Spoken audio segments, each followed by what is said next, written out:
11장에 이어서 우리 12장의 유다 왕 요아스의 행적에 대한 이야기를 다루고 있습니다. 오늘 우리 12장은 특별히 이제 7살 때 왕위에 올라서 40년 동안 통치했던 요아스가 여호와 보시기에 정직히 행했다, 이렇게 평가를 받고 있는데요. 이런 모습들이 한 두 가지 이야기를 통해서 지금 증명되고 있고요. 또 이제 마지막 17절부터는 그랬던 요아스가 여호와의 성물을 또 하사엘에게 바치는, 그래서 여호와의 성전을 수리하던 요아스와 또 정직히 여호와 앞에서 행하던 요아스와 뒤에 어떤 전쟁을 통해서 어쨌든 그 사람이 하사엘이 물러가긴 했지만은 여호와의 성물들을 다 바친 요아스가 조금 다른 모습이잖아요. 그래서 이런 모습들을 우리가 한번 통해서 어떻게 하면은 우리 지속 가능한 지속적인 신앙생활을 우리가 좀 할 수 있을까? 도대체 우리가 살아가면서 우리의 처음 신앙을 끝까지 유지할 수 있는 비결, 지속 가능한 신앙을 유지할 수 있는 비결은 무엇일까? 이런 부분들 함께 생각해 보도록 하겠습니다. 먼저 우리 1절부터 3절까지 말씀을 보면은요, 요아스가 왕이 되어서 예루살렘에서 40년간 통치했다.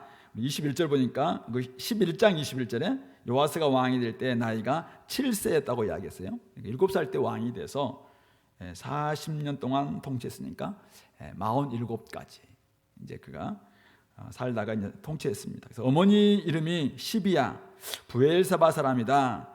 어머니가 어떤 분은 이제 아달랴에 의해서 이 어머니가 좀 죽지 않았을까 이렇게 좀 하기도 하고, 어떤 분은 여기다 이걸 기록하는 걸 봤을 때 이 어머니의 영향을 좀 받지 않았을까 이런 생각을 하게 됩니다. 그런데 정확한 건 잘 모르겠어요. 그러나 오늘 요아스가 오늘 2절에 보니까 제사장 여호야다가 그를 교훈하는 모든 날 동안에는 여호와 보시기에 정직히 행하였다. 우리 여호야다가 이제 그를 6년 동안이나 보호했던 여호세바와 여호야다 이 부부가 이제 이를 살렸고 또 성전에서 그를 보호했잖아요. 근데 이 사람이 제사장 여호야다가 그를 교훈하는 모든 날 동안에는 여호와 보시기에 정직히 행했다, 이렇게 나와 있습니다. 그런데 다만 3절 보니까 산당들은 제거하지 아니했는데 백성들이 여전히 산당에서 제사하고 분향했다, 이런 표현이 나왔습니다. 그래서 왜 산당을 제거하지 않았을까? 이런 부분들이 있어서 우리 열왕기상 3장 2절에서는 옛날에 이제 성전이 없던 솔로몬이 성전을 이렇게 건축하기 이전에 산당에서 여호와께 제사를 드리던 바로 그런 분향하던 장소가 이 산당이거든요. 그래서 여전히 지금도 백성들이 분향했다, 이런 표현이 우상 숭배했다라는 뜻일까, 아니면은 여전히 그쪽에 가서 이렇게 제사하는 그런 삶이 지속될 수도 있겠다는 생각이 들고요. 또 열왕기상 15장 14절에서도 유다 왕 아사도 여러 가지 혁파를 많이 했는데 이 산당은 없이 하지 아니했거든요. 그런데도 그 아사 왕에 대해서도 일평생 여호와 앞에서 정직히 행했다, 이런 표현이 나와 있습니다. 그런 걸 봤을 때는 이 산당이 이 요아스의 입장에서도 별 문제 없다라고 생각했을 수 있을 것 같고, 그리고 여전히 중요한 것은 산당을 제거하지 않았음에도 불구하고 요아스는 여호와 보시기에 정직히 행했다, 이런 평가를 받고 있는 것이죠. 자, 그렇다면은 환경 자체는 충분히 타락할 수 있는 환경이에요. 환경은 여러 가지 좀 어려움을 당할 수 있는 이런 환경인데 그가 여호와 보시기에 정직히 행했다라는 이런 평가를 지속적으로 받을 수 있었던 비결이 무엇입니까? 바로 그것은 오늘 2절에 나와 있는 것처럼 이 소리가 조금 울리는데 조금만 줄여주실래요?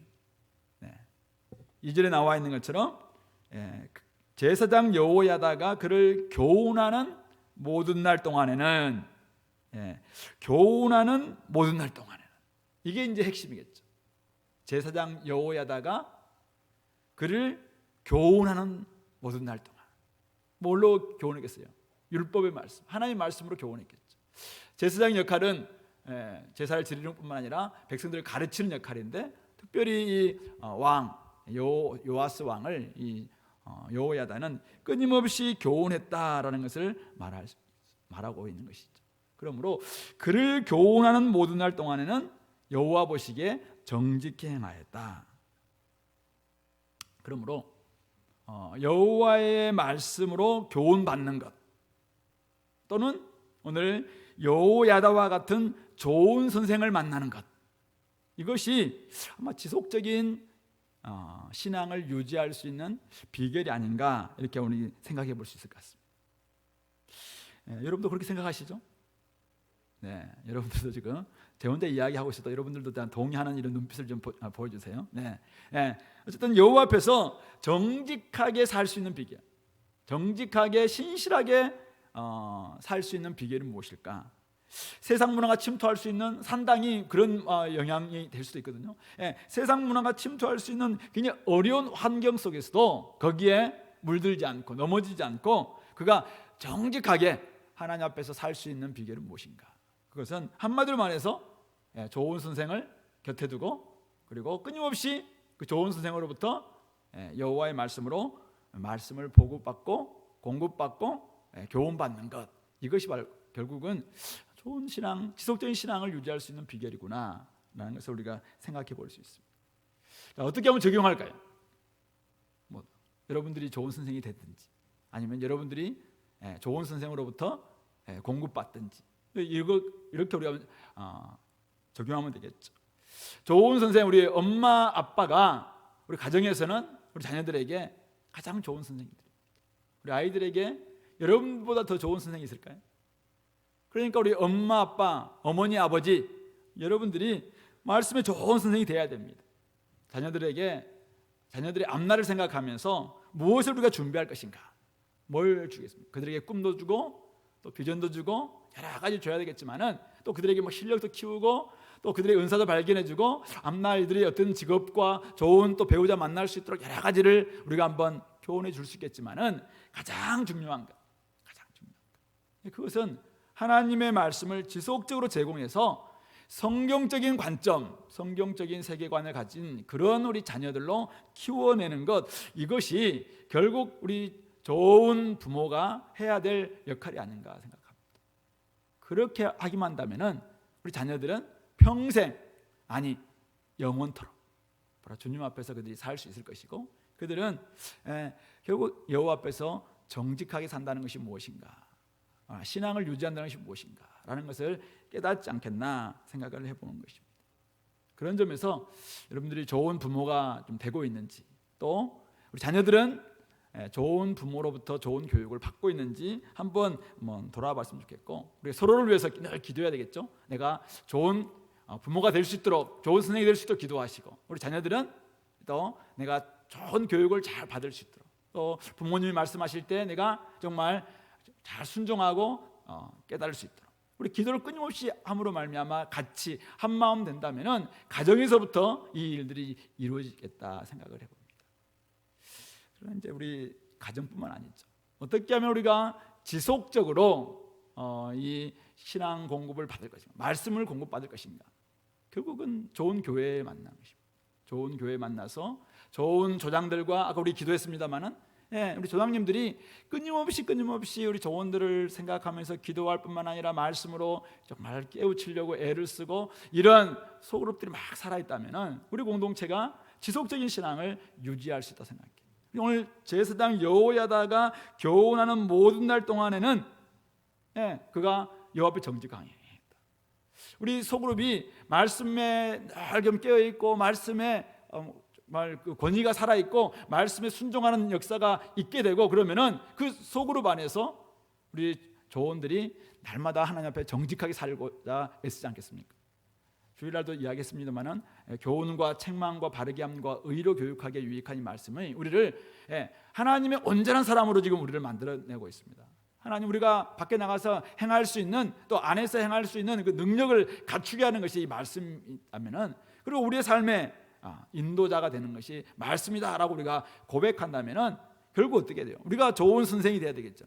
좋은 조장이 되는 것입니다. 좋은 조언이 되는 거죠. 그렇게 하기만 한다면은 우리 공동체는 진짜 지속 가능한 신앙 유지할 수 있다고 생각합니다.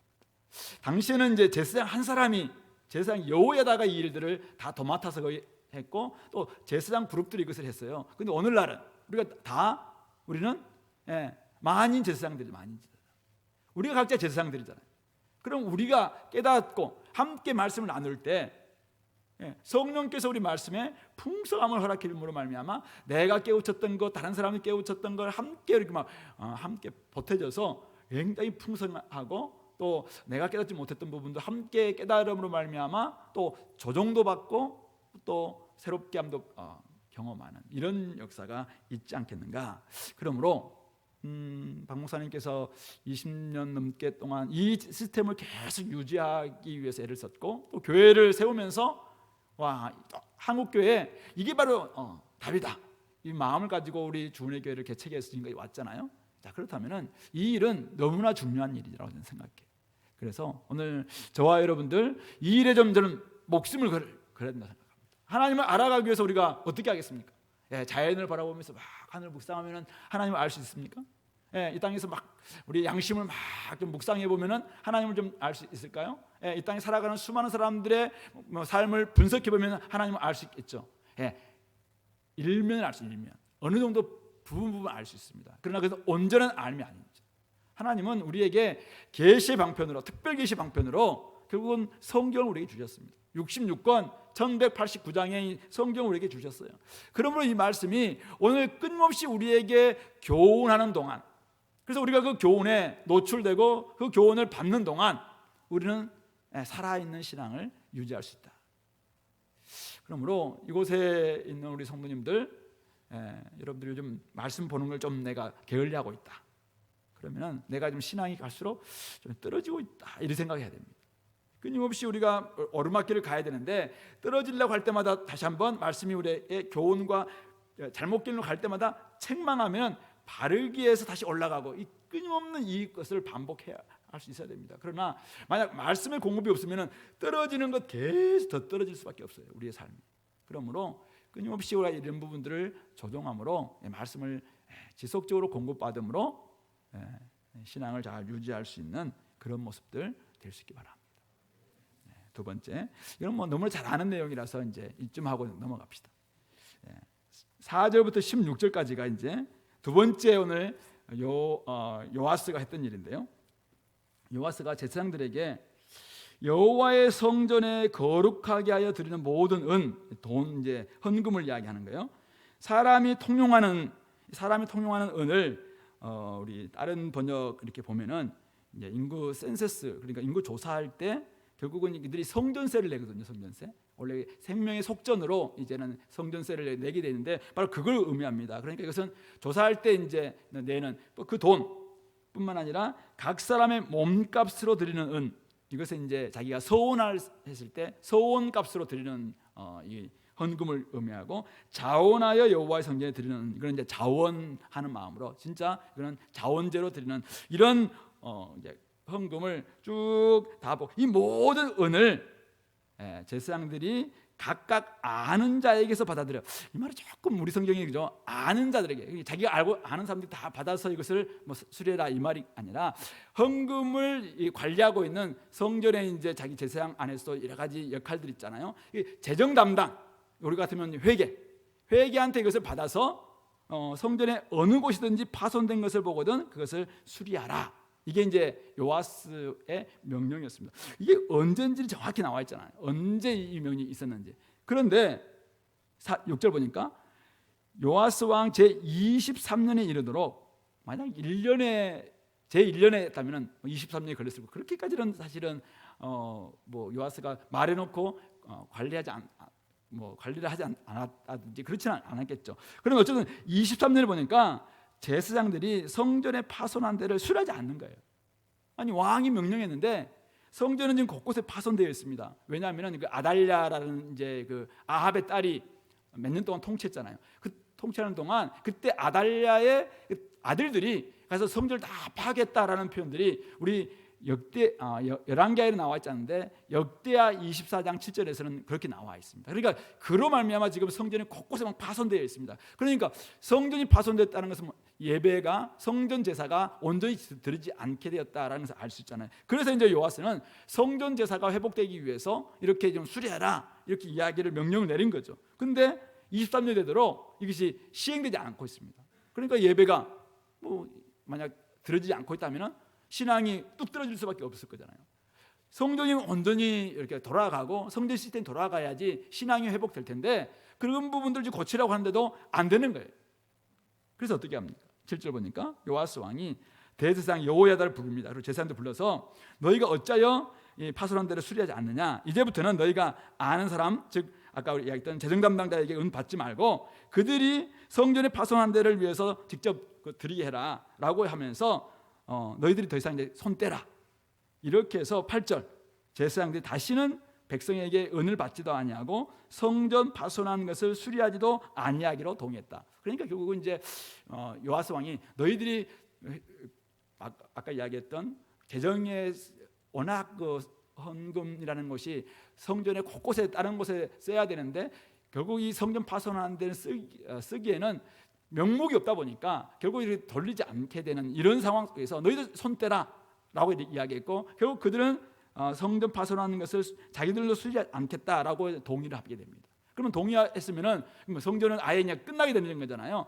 이렇게 되니까 9절 이때 제사장 여호야다가 한 궤를 가져다가 뚜껑을 이제 만들고 오른쪽 제단 옆에다 딱 두고는 성전에 가져오는 모든 은을 다 문을 지키는 제사장들이 그 궤에 넣도록 그렇게 이야기를 합니다. 그래서 그 궤 가운데 은이 많은 것을 보면은 10절 왕의 서기와 대제사장이 올라가서 그것을 다 계산하고 정확하게 이제 보는 데서 계산하고 봉하고 또 그 달아본 은을 여호와의 성전을 맡은 자의 손에 넘기고 이것을 이제 좀 책임자 정확하게 그 맡을 사람에게 넘기고 그리고 그 돈을 여호와의 성전을 수리하는 목수 건축자들 12절에는 미장이 알죠? 흙을 가지고 이제 하는 분, 석수, 돌 지금 다루고 있는 사람들 이런 사람들에게 주고 그리고 성전 파손한 데를 수리할 제목, 다듬은 돌을 사게 하고 성전을 수리할 모든 물건을 위해서 쓰게 하고 뿐만 아니라 이제 다른 용도로는 쓰지 못하도록 13절에서는 그렇게 이야기를 하고 14절 그 은을 일하는 자에게 직접 주면서 이거는 너희들이 지금 수고비다 또는 이것은 이 명목에 사용해라 라는 것을 명확하게 그들에게 석수들 그다음에 미장이들 건축자들 이런 사람들에게 직접 이게 맡긴 거예요. 그렇게 하고 15절 보면은 그 은을 받아 일꾼에게 주는 사람들과 회개하지 않는 거예요. 회개 감사하지 않는 거예요. 왜냐하면은 그들이 정말 일을 성실하게 투명하게 잘 하고 있기 때문에 이것을 아예 회개 감사하지 않고 그들을 믿고 다 이렇게 맡겨주는 이런 모습들을 보였다는 것입니다. 그렇게 하면 제사장들은 사실 조금 소외될 수 있잖아요. 그래서 제사장들에게는 속건제 은과 속죄제의 은 원래 이제 그들에게 돌아가야 될 그런 몫에 대해서는 건드리지 않고 그것들은 여호와의 성전에 드리지 아니하고 제사장들의 직접 돌림으로 말미암아 그들도 소외시키지 않는 그런 가운데 어쨌든 예배를 위한 성전 제사를 위한 이 시스템을 만들어가는 이런 모습들을 오늘 이 제사장 요아스가 여호야다와 함께 만들었다라는 것을 말하고 있는 것입니다. 처음에 아까 우리 몇 절이죠? 5절에 4절이죠. 여호와의 성전에 거룩하게 드리는 모든 은을 다 받아서 성전 파손된 곳을 수리하라. 이게 왕의 진엄한 명령이었습니다. 이 명령은 아주 좋은 목적이었고 명분도 명확한 명령이었어요. 그런데도 불구하고 왜 그것이 실행되지 않았습니까? 지금 돈이 이제 들어온 거 있어서 그동안 인구 조사를 통해서 성전세도 들어오고 그다음에 서원값으로 들어오고 자원조 들어오고 근데 이 재정들은 그동안 사실 들어가야 될 목록들이 다 있었기 때문에 사실은 쉽게 이 부분들을 성전 수리하는데 이렇게 돌릴 수 없었다는 것이죠. 명목을 정해주지 않는 가운데서 이렇게 무조건 명령만 하니까 이게 안 되는 거예요. 그래서 정확하게 그 뒤에 이 일은 또 맡아야 될 사람이 따로 있구나라고 해서 제사장들은 이제 제사장 역할들을 맡기고 나머지 일할 사람들은 전문가들을 다 세워서 그 일들을 다 맡기고, 그리고 그들에게 직접 돈도 주고 그들을 또 격려하고 동기부여도 하고, 그리고 이 일에 대해서 이제는 감사하지 않겠다, 책임 묻지 않겠다. 그렇게 하니까 그들이 성실하게 일하고 이렇게 격려하고, 그리고 제사장들은 제사장들에게 또 돌아갈 몫은 그대로 주고, 결국 이것이 시스템이거든요. 시스템. 그러니까 결국 명목이 참 명분은 참 좋았잖아요. 명분. 그 명분은 참 좋았는데 결국 그 명분에 맞는 어떤 재정을 쓸 수 있도록 명목을 정해주지 않으니까 결국 이 돈이 원래 한꺼번에 쓰면 이것은 원래 우선순위에 있어서 성전 수리, 그는 지성소도 아니고 성소도 아닌 부분에 무너졌다. 그러면은 이거는 한참 뒤에 돈 남으면 하겠다, 이렇게 하면서 계속 미뤄졌던 거잖아요. 그러니까 결국은 이것이 안 됐었는데, 결국 사람들을 적지독서에 세우고 그들에게 업무 분장을 명확하게 하고 그들을 격려하기 위해서 또 봉급도 딱 주고, 그리고 회계감사를 하지 않으면서 그들을 굉장히 격려하고, 이런 시스템을 딱 만들어주니까 결국은 이 모든 일들이 다 돌아가서 결국 하나님께 예배드릴 수 있는 성전이 파괴됐던 부분들이 수리될 수 있었다라는 그 이야기를 여기 적고 있는 것입니다. 명분이 좋아도 분명한 명목이 정해지지 않으면 제한적인 재원을 사실은 그곳에 쓰기가 쉽지 않다라는 것을 우리가 알 수 있고요.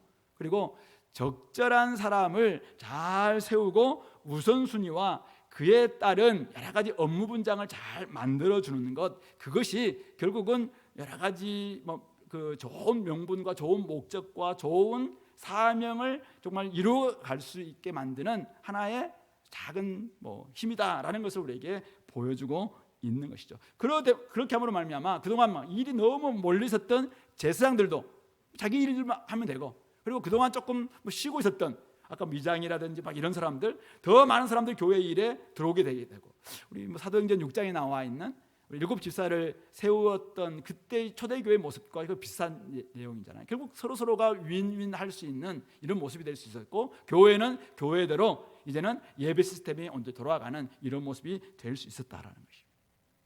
그러므로 오늘 우리가 진짜 우리 공동체가 지속 가능하고 예배가 회복될 수 있는 그런 모습이 되기 위해서는 어떻게 할까? 아무리 앞에서 있잖아요, 구호가 멋지다 할지라도, 야 우리 예배 잘 드립시다, 이 구호를 외친다 할지라도 밑에 있는 작은 시스템, 어떤 목표와 전략과 또 구조와 또 사람들을 세우고 그들의 업무 분장을 해주고 그들을 격려하고, 이런 여러 가지의 하부 시스템을 제대로 갖추지 못하면은 사실은 이것은 아침 이슬처럼 쫙 날아갈 수 있다는 것입니다. 비전이 아무리 멋지다 할지라도 밑에 행정적인 부분들로 쫙 갖춰주지 않고 이것을 받쳐주지 않으면은 사실은 좋은 비전도 좋은 구호, 명목도 확 날아가면서 아무런 일도 이루어지지 않을 수 있다라는 걸 보여주고 있는 것이죠.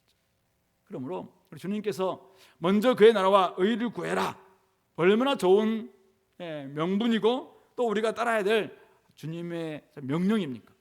그러나 우리가 사용해야 될 재정, 은사, 에너지, 이게 한정되어 있다 보니까 여러분들이 그것을 스스로 관리하지 않으면, 여러분들이 스스로 시스템화하지 않으면, 여러분들이 우선순위를 정하고 그에 따라서 어떻게 하면 내가 하나님께 드리고 나머지 부분들은 가정을 위해 쓰고, 어떻게 하면 나 자신을 위해 쓰고 나머지는 누구를 쓰고, 이런 것들을 관리하지 않으면, 시스템이 없으면 이것들이 그냥 뭉뚱그려서는 안 된다는 것입니다. 가서 모든 족속으로 제자를 삼으라, 얼마나 좋은 사명 선언문이고 동기부여가 필요 없을 정도로 중요한 지상 명령입니까? 그런데 조금 우리 처음에 온 우리 교인들 보고 이거 한다고 해서 금방 가서 복음 전도자가 되지 않는 이유가 무엇입니까? 하나하나 그들에게 훈련을 하고 어떻게 하는지를 가르쳐주고 또 함께 데려가면서 같이 좀 해보고 또 복음 어떻게 하는지 하나하나들을 우리가 친절하게 도와주는 그런 시스템이 없다 보니까 사실은 그들에게 왜 안 하냐 이런 말은 할 수 있어도 결국은 일이 안 되는 경우가 있을 수 있다라는 것이죠. 그러므로 우리가 하나님께 예배드리는 이 예배가 정말 중요하고, 또 우리가 혹시 우리 안에 지금 예배가 코로나를 통해서 좀 무너진 것 같다, 오늘 요하스가 발견한 것처럼 성경이 좀 수리할 곳이 너무 많다. 나중에 여러분들이 시간 있을 때 12장을 다시 한번 보면서 보세요. 성전이 파손된 곳을 수리하라라는 말들이 굉장히 반복되고 있어요.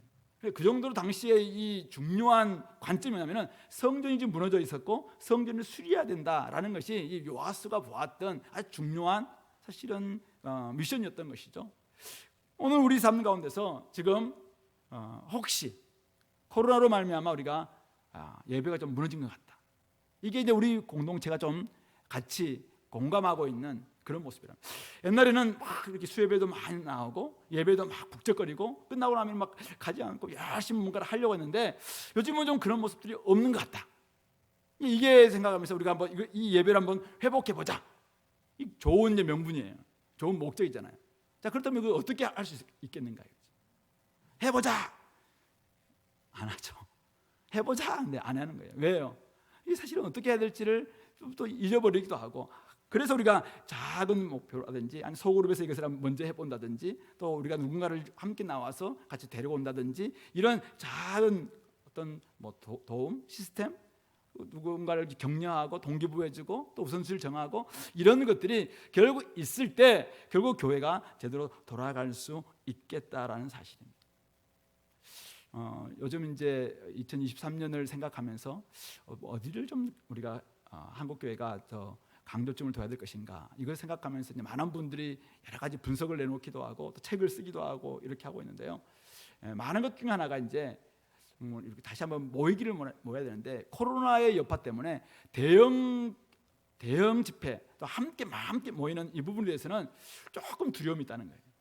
그러나 많은 사람들이 혼자 있는 것에 대해서는 또 좋아하면서도 그 안에서는 만족하지 않는다 이런 표현이 있습니다. 그러니까 1인 가구가 굉장히 많음에도 불구하고 1인 가구가 좋다라고 이야기하고 있는 그들에게 다시 한번 만족하느냐 행복하느냐라고 질문을 두 번 던지니까 87% 가까이가 행복하지 않다라고 대답했다는 거예요. 그러니까 이 두 가지가 지금 다 함께 있는 것이죠. 이렇다면은 그들 결국 혼자 있는 게 나름대로 괜찮긴 하지만은 행복하지 않다면은 진짜 우리가 그들에게 어떻게 도와줄 것인가라고 할 때 전체 다 함께 모이는 이런 부분들은 왠지 좀 무섭기도 하고 두렵기도 하고 그렇다면은 작은 모임들을 만들어서 이런 것들을 우리 몇몇 가족처럼 만들어가는 이런 시스템을 통해서 조금씩 그것을 회복해가는 이런 과정 프로세스를 만들어가는 이런 것도 중요하겠다 이런 생각을 하게 되는 것이죠.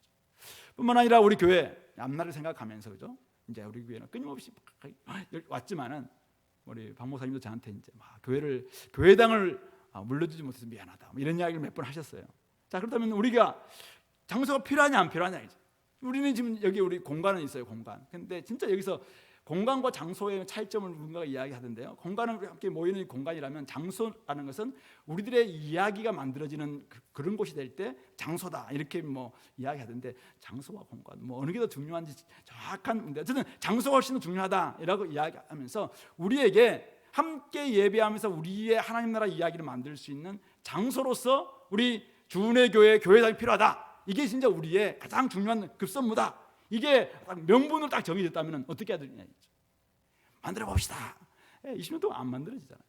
그렇다면 이것을 위해서 우리가 청년분 나름대로 대학분 나름대로 또 우리 장년분들은 가족들 나름대로 열심히 우리가 이것을 가지고 한번 해보자. 그래서 여러 가지 만들어보고 작은 액수지만은 한번 그것을 위한 명목을 딱 정하는 거죠. 그래서 비전 기금 종잣돈을 시작해서 우리가 한번 몇 년, 한 3년, 5년 딱 우리 계획을 잡고 적어도 1년에 이런 것들 한번 해보자. 다 이렇게 해서 사실 만들어 가야지 이 종잣돈이 없는 가운데서 어떻게 우리가 이제 다음 우리 스텝으로 나아갈 수 있겠는가. 그래서 결국 지속 가능한 신앙, 지속 가능한 하나님 나라의 공동체, 지속 가능한 우리의 여러 가지의 예배의 대물림 이런 것들을 되기 위해서는 중요한 것은 오늘 요아스가 보여주고 있는 것처럼 밑에 작은 시스템을 만들어내고 그것에 대해서 사람들을 잘 세워주고 거기에 필요한 업무 분장과 동기부여와 또 그들을 격려하는 이런 부분들이 있을 때 가능하다. 그런 점에서 저와 여러분들은 좀 어떻습니까? 여러분들은 이 일에 지금 나름대로 우리 교회는 여러 가지 좀 시스템 잘 만들어놨잖아요. 우리 전도 시스템도 있고 예배 시스템도 있고 양육 시스템도 있고 선교 시스템도 있고 여러 가지 시스템이 있는데 결국 이것을 잘 돌아가기 위해서는 여러분들이 그 시스템의 중요한 요소마다 내가 정말 중요한 사람들이다. 중요한 어떤 부속품이다. 부속품? 인간 그런데 어쨌든 중요한 역할을 하고 있다라는 의미를 가지시고 우리 몸 비유에서 나와 있는 것처럼 서로 연결해서 서로 상합하고 함께 주고받고 하는 가운데서 자라가게 만들어주는 이런 모습이 될 수 있도록 여러분들의 역할들을 잘 감당하는 것 중요한 것 같고, 또 그럴 때마다 우리 각 위원장님들은 이제 여러 우리 6개 이제 실행위가 있는데 우리 위원장님들은 그때마다 잘 보고 어디에 지금 이렇게 좀 문제가 생겼는가, 오늘 요아스가 딱 안 돌아가고 있다 그러면은 그런 부분에 있어서 빨리 소집을 하고 또 재조정하기도 하고, 이런 과정을 통해서 우리가 좀 더 하나님 앞에 드려지는 모습이 될 수 있도록, 특별히 오늘 이 요아스는 예배와 관련돼서 성전이 지금 무너지고 있었으니까 이 예배 시스템을 회복하기 위해서 굉장히 애썼는데, 우리 공동체에도 이 일이 정말 중요한 부분이다 생각한다면은 이 일에 우리 조장님들과 또 같이 중요한 역할에 있는 분들이 열심히 하셔서 그런 부분들을 또 도와주고 또 격려하고 그런 가운데 회복할 수 있게 되기를 간절히 소망해 봅니다. 이제 마지막 17절부터 21절인데요. 마지막 이제 요아스가 좀 그때 이렇게 했는데, 그때가 정확한 어느 때인지는 나와 있지는 않습니다만은 아람 왕 북쪽에 있는 시리아 왕 하사엘이 올라와서 가드를 쳐서 점령하고 예루살렘을 향하여 올라오고자 하므로 유다 왕 요아스가 그 조상들이 유다 왕 여호사밧, 여호람, 아하시야, 자기 아버지, 할아버지, 그 외에 할아버지가 드렸던 이 모든 성물들, 또 자기가 구별하여 드렸던 성물, 또 여호와의 성전 공간 왕궁에 있는 금 다 가져다가 하사엘에게 보냈더니 하사엘이 예루살렘에 떠나갔다. 아니 성전은 잘 좀 지금 고치고 수리했는데 성전에 구별하여 드려졌던 하나님께만 드려져야 될 그러한 지금 성물들과 금 이런 것들을 하사엘에게 보내서 결국 그가 떠나갔습니다. 예루살렘을 떠나가긴 했어요. 전쟁이야마 이제 전쟁을 피할 수는 있었어요. 그런데 그 결과 어떻게 됐습니까? 그 결과 20절 보면은 요아스의 신복들이 일어나 반역하여 실라로 내려가는 길가에 밀로공에서 그를 죽였고 그를 쳐 죽인 신복은 이러이러한 사람들이었다. 그래서 요아스는 또 조상들과 함께 장사되었고 그를 대신하여 왕이 되었다. 이렇게 나와 있습니다. 자, 요아스가 아니 여호와 보시기에 정직하게 행하는 이런 사람이었잖아요. 근데 왜 이렇게 오늘 마지막 이 18절과 같은, 왜 하사엘이 왔을 때 여호와께 드려야 될 성물들을, 아니 여호와께 드려야 될 성물들을 왜 이 하사엘에게 바칠 수밖에 없었는가? 왜 이렇게 전쟁이 이렇게 무서워서 이렇게 했을까? 왜 이 사람은 이렇게 됐을까? 우리는 그 힌트를 어디 찾을 수 있나요? 아까 우리 2절 다시 한번 2절. 요아스는 제사장 여호야다가 그를 교훈하는 모든 날 동안에는 여호와 보시기에 정직히 행하였다. 제사장 여호야다가 그를 교훈하는 모든 날 동안에는 그가 정직히 행했다라는 것입니다. 이 말은 무슨 말이에요? 여호야다가 죽은 후에는 정직하게 행하지 않았다는 말이죠. 여호야다가 살아있을 동안에는 하나님의 말씀을 교훈을 받았어요. 여호야다가 살아있을 동안에는 여호와의 성전 파손된 곳을 수리하는 데 집중했어요. 여호야다가 살아있을 동안에는 여호와 보시기에 정직히 행하는, 그러니까 여호야다가 교훈하는 동안은 그는 말씀의 사람이었고 여호와 중심의 사람이었고 성전의 중심의 사람이었고 하나님 보시기에 정직한 사람이었어요. 근데 여호야다가 죽고 난 다음에는 그가 변질되었다는 것이죠. 어떻게 변질됐는가? 우리 한번 병행 본문을 한번 보도록 하겠습니다.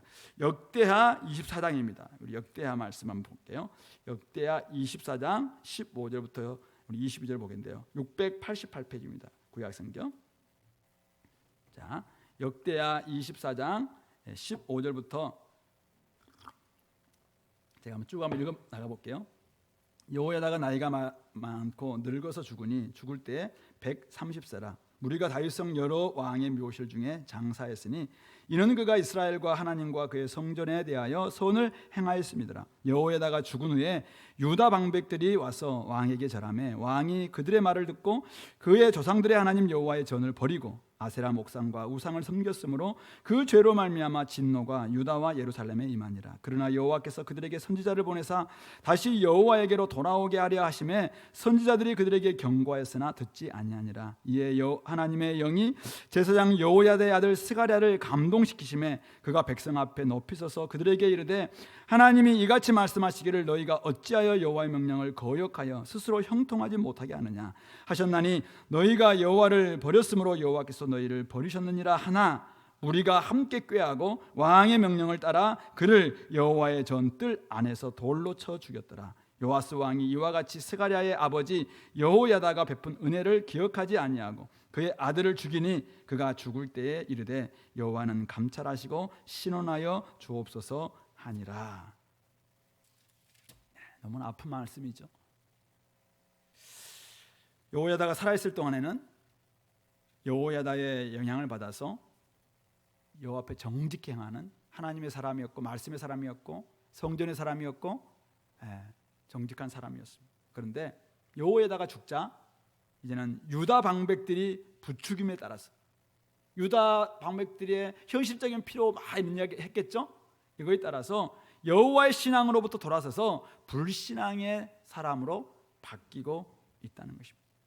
하나님께서 그를 불쌍히 주셔서 선지자를 보냅니다. 근데 듣지 않습니다. 아니 여호야다의 아들 스가랴를 보내서 이러면 안 됩니다 외치는데 그를 죽여라. 그렇게 해서 돌로 여호와의 전 뜰, 이방인 뜰인지 제사장들의 뜰인지 모르겠는데 그 뜰 안에서 그를 돌로 쳐 죽이는 여호야다의 베푼 은혜를 기억하지 않을 뿐만 아니라 아주 지금 악독한 사람으로 변질되고 있는 것이죠. 그래서 하나님께서 아람 왕 하사엘을 들어서 이 요아스를 쳤던 것이고 결국은 그 결과로 또 죽임당하는 이런 모습을 보여주고 있는 것입니다. 여호야다로부터 요아스가 몇 년 동안 훈련받았는지 명확하게 나와 있지는 않습니다. 적어도 제가 보기에는 10년, 20년 넘게 훈련받지 않았을까 생각을 합니다. 그런데 그는 10년, 20년 넘게 훈련을 받았음에도 불구하고 말씀을 훈련받았음에도 불구하고 그는 스스로 일어서는 사람이 되지 못했습니다. 여호야다로부터 교훈을 받았지만은 그의 마음의 중심이 바뀌지 않았다라는 것을 지금 보여주고 있는 것입니다. 그렇기 때문에 그는 스스로 일어설 수 없었고 유다 방백들의 부추김에 그대로 넘어가고 말았습니다. 그래서 그의 삶은 용두사미가 되고 말았던 것이죠. 지속 가능한 신앙을 유지하기 위해서 우리는 말씀으로 잘 훈련받는 게 중요합니다. 그런데 우리는 다른 사람들 훈련할 때 결코 의존적인 사람으로 키워서는 안 됩니다. 스스로 일어설 수 있는 사람들로 키워야 됩니다. 그가 이제는 내가 없어도 얼마든지 스스로 이제는 말씀을 먹고 판단하고 분별하고 하나님 앞에 설 수 있는, 정직하게 살아갈 수 있는 그런 사람들로 훈련시켜야 된다는 말씀입니다. 혼자서도 말씀을 먹을 수 있는 사람, 홀로 서서 어디서든지 하나님과 동행하는 사람으로 키워내야 됩니다. 그렇지 않으면 요아스의 길로 가지 말라는 법이 없는 것입니다. 가만 생각해 보면 요아스 어떤 사람입니까? 그는 어린 젖먹이를 때였습니다. 다윗 가문에 홀로 남은 어린 아이입니다. 이 아이가 사라지는 동안 다윗 가문이 끝나는 겁니다. 그는 7살 때 왕이 되었습니다. 이 왕, 애지중지 아마 보살필 거라고 생각합니다. 하나하나 가르칠 거라고 생각해요. 애지중지 아마 보고 있을 겁니다. 어디에 혹시 또 아달랴의 대적들이 들어오면 어떡할까? 진짜 그를 아마 온실 속에서 그를 진짜 키우지 않았을까 생각해 봅니다. 그러다 보니까 지나치게 보호를 받다 보니까 그는 스스로 일어설 수 있는 힘을 갖추지 못했습니다. 여호야다가 살아있을 동안은 괜찮았습니다. 그런데 여호야다가 죽자마자 그는 스스로 결정할 수 없었고 유다 방백들의 말에 이끌려서 그냥 바알과 아세라 온갖 우상 숭배의 길로 떨어졌던 것이죠. 자신의 신앙을 만들지 못했다는 말씀입니다. 안타까운 일입니다. 그러므로 오늘 우리가 지속 가능한 신앙을 갖추기 위해서 중요한 것, 잘 훈련받아야 됩니다. 시스템을 잘 갖춰야 됩니다. 근데 더 중요한 것, 자기의 신앙을 스스로 일어서고 스스로 판단하고 스스로 분별하고 스스로 먹을 수 있고 스스로 나아갈 수 있고 스스로 정직하게 살아갈 수 있는 자기 신앙을 만들어 내야 된다는 말씀입니다. 하나님의 사람으로 훈련시키기 위해서 말씀으로 양육하고 교훈하는 그 일에 우리가 집중해야 됩니다. 많은 사람들을 주님의 일꾼으로 키움에 있어서 우리는 최선을 다해야 됩니다. 우리가 하나님의 말씀으로 교훈하는 동안 그들은 빗나가지 않을 것입니다. 여호와 보시기에 정직하게 행하는 사람들로 자라나게 될 것입니다. 그들은 우리가 말씀으로 훈련하는 동안, 교육하는 동안 죄짓지 않고 여호와 앞에서 정직하게 살아가는 우리 자녀들과 하나님의 백성들이 될 것입니다. 우리가 끊임없이 말씀을 보급하고 끊임없이 가르치고 끊임없이 신앙의 교훈을 베풀기 때문에 그들은 죄 짓는 시간도 갖지 못하고 어쨌든 갖지 않고 열심히 하나님의 앞에서 살아낼 것입니다. 그런데 우리는 언젠가 떠나야 합니다. 자녀들도, 영적인 자녀들도 언젠가 우리를 떠나게 되어 있습니다. 어린아이들이 어른이 되고 또 결혼을 하게 되고 직장을 구하고 또 우리 곁을 떠날 때가 올 겁니다. 우리가 떠난 후에도, 우리를 떠난 후에도 그들이 과연 하나님 앞에서 정직하게 살아낼 수 있을까? 한번 스스로 한번 질문을 던져봐야 됩니다. 아니, 저는 반드시 그는 살아나서 스스로 결정하고 스스로 판단하고 스스로 날마다 말씀을 먹고 스스로 이제는 하나님 안에서 살아가는 그런 사람들이 되어야 된다고 생각합니다. 그렇게 하기 위해서는 말씀 앞에서 진짜 변화를 경험해야 되겠죠. 말씀이 우리의 선생이 될 수 있도록 하고 말씀으로 말하면 날마다 교훈을 받고 말씀에서 배운 바 그것이 우리에게 아주 중요한 기준이 되고 또 원칙이 되고 그런 사람들로 우리는 키워내야 됩니다. 말씀의 중심을 주님께, 마음의 중심을 주님께 드려서 주님과 인격적으로 소통하는 사람, 그런 사람으로 키워내야 됩니다. 그래서 어디를 가든지 어떤 상황을 만나든지 스스로 일어설 수 있도록 도와주는 것, 그것이 저는 우리가 해야 될 일이 아닌가 생각해 봅니다. 그래야 할 때 그들은 지속 가능한 자신들의 신앙을 만들어갈 것이고 살아낼 수 있다고 생각합니다. 물론 처음부터 우리는 아무것도 가르쳐주지 않고 했으나 이거는 방목이죠. 이것은 무책임한 일입니다. 이것은 마땅한 선생으로서, 조장으로서, 또 목회자로서 이렇게 해서는 안 됩니다. 우리는 끊임없이 잘 가르쳐야 됩니다. 잘 가르쳐야 됩니다. 처음에는 좀 지나치게 할 정도로 우리가 가르쳐줘야 됩니다. 그러나 끝까지 그렇게 해서는 안 됩니다. 어느 정도 시간이 되면은 이제는 좀 느슨한 연대가 필요합니다. 느슨한 관리가 필요합니다. 무관심과는 다릅니다. 지켜봐줘야 됩니다. 그리고 잘못되면은 또 우리가 관리하고 그렇게 하는 가운데서 스스로 일어나는 법을 배워줘야 된다고 저는 믿습니다. 그렇지 않고서는 그들이 밖에 나갔을 때 제사장이 없는데, 여호와가 없는데 어떻게 살아갑니까? 아니, 엄마가 없는데 어떻게 살아갑니까? 그래서 우리 자녀들을 키울 때도 그렇고 때로는 참 애착이 굉장히 강한 애착이 처음에 중요합니다. 그래서 참 애착을 가지고 우리가 연대, 유대가 감을 가질 수 있도록 해줘야 됩니다. 그러나 끝까지 이렇게 가면은 나중에는 그 아이는 마마보이가 되고 그냥 파파보이가 되는 이런 모습이 되는 것처럼 우리 신앙도 마찬가지라고 생각합니다. 그런 점에서 오늘 우리는 진짜 지속 가능한, 그리고 나의 신앙, 자기 신앙, 하나님 앞에 스스로 일어서고 스스로 판단하고 스스로 분별하고 끊임없이 내가 스스로 먹을 수 있는, 누군가가 관리하지 않아요. 지금 77 점검하지 않고 있습니다. 누군가가 지금 이것을 PBS 해왔는지 안 했는지 좀 묻고 있지 않습니다. 누군가 전도 나갔냐 안 했냐 이것을 관리하지 않을 때도 나는 과연 내 안에서 하나님을 알아가고 알려주는 이런 신앙이 되어 있으면 이건 내 신앙이 되어 있는 거예요. 그러나 누군가가 점검해 주지 않고 누군가가 이것을 체크해 주지 않으면 그냥 마음대로 살아간다면 사실은 여호에다가 죽은 거잖아요. 그래서 그냥 내게 없는 이런 모습은 사실은 건강하지 못한 부분이라고 생각해요. 그런 부분에서 저와 여러분들 다시 한번 돌아보시고 자기 신앙, 하나님 앞에서 날마다 살아낼 수 있는 자기 신앙을 만들어가는 우리 공동체, 또 여러분들 될 수 있기를 간절히 바랍니다. 지속 가능한 신앙은 새로운 세대에게 중요한 화두입니다. 지속 가능하냐? 요즘 뭐 여러 가지 사회에서도 마찬가지예요. 야, 이것이 지속 가능한 것이냐? 신앙은 사실 다른 걸 몰라도 여호와의 신앙은 지속 가능한 것이 되어야 됩니다. 그래서 그렇게 하기 위해 어떻게 할 것인가? 오늘 말씀을 좀 생각하시면서 끊임없이 말씀을 좀 공급받고 이것이 돌아갈 수 있도록 시스템을 잘 만들고, 그러나 더 중요한 것은 내 마음의 중심이 하나님께 온전히 드려짐으로 말미암아, 또 하나님을 인격적으로 만남으로 말미암아 내 안에서 내가 이입니다. 이제는 하나님과 온전히 소통하고 하나님의 인도를 그대로 받을 수 있는, 말씀의 인도를 받는, 스스로 먹고 스스로 판단하고 스스로 이제는 살아내는 법을 배우는 그런 모습이 통해서 정말 우리가 다른 사람에게도 선한 영향을 끼칠 수 있는 그런 공동체, 우리 형제자매들 될 수 있기를 소망합니다. 같이 한번 기도하겠습니다. 말씀을 좀 기억하시면서 오늘 요아스의 공과 과, 실 이런 것들을 봤는데요. 혹시 우리들에게도 이런 모습들이 있지 않겠나 생각해 봅니다. 나는 어떤 부분들이 지금 연약함이 있는지 다시 한번 회복하려면 어디에 더 주안점을 줘야 될지 이런 것들을 생각해 보시면서 하나님 앞에서 끝까지 내가 이 신앙을 지킬 수 있는 그러한 또 마음들, 또 결단들, 그런 여러 가지 장치들, 그런 것들을 갖게 해달라고 이 시간 같이 한번 기도하겠습니다.